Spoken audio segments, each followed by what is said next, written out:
So let's dive into the most important question. What is Node.js? Node.js is a JavaScript runtime. And now what does this mean?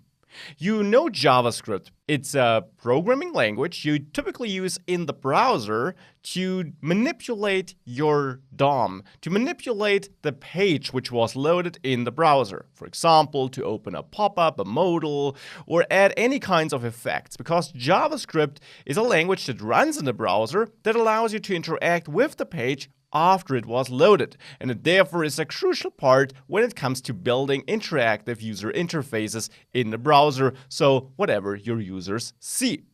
However, JavaScript is not limited to that.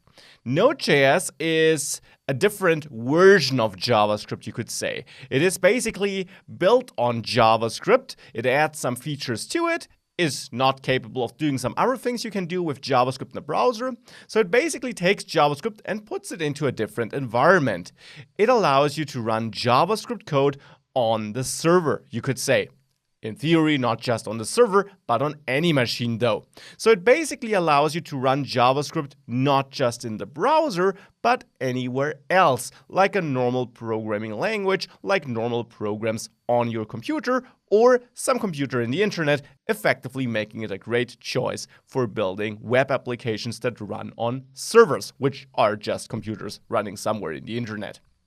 So, in detail, this means that we can use Node.js to run JavaScript outside of the browser. That is the core takeaway. Now, how does this work technically? Well, Node.js uses V8, and V8 simply is the name of the JavaScript engine built by Google that runs JavaScript in the browser. So back to the browser we now are. V8 is simply the name the creators gave their engine. And what does an engine mean?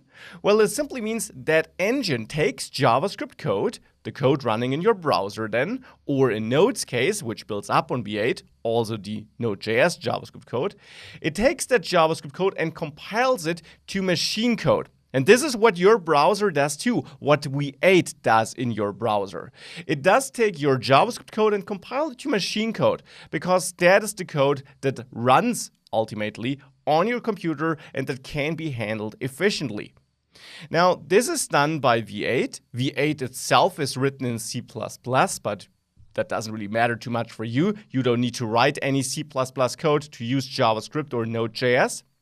But Node.js basically takes that V8 code basis, which is written in C++, and adds certain features, like for example, working with your local file system, opening files, reading files, deleting files.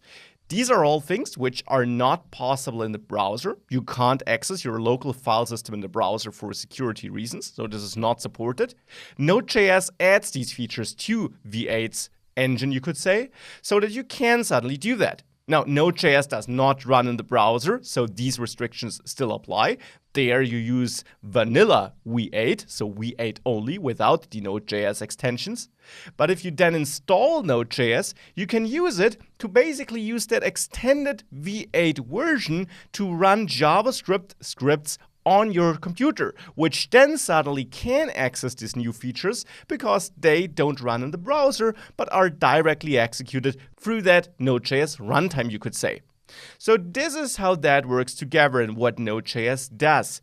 It allows you to run JavaScript on your computer, and it adds useful functionalities to the JavaScript engine so that you can do more useful stuff there than you can do with browser-side JavaScript.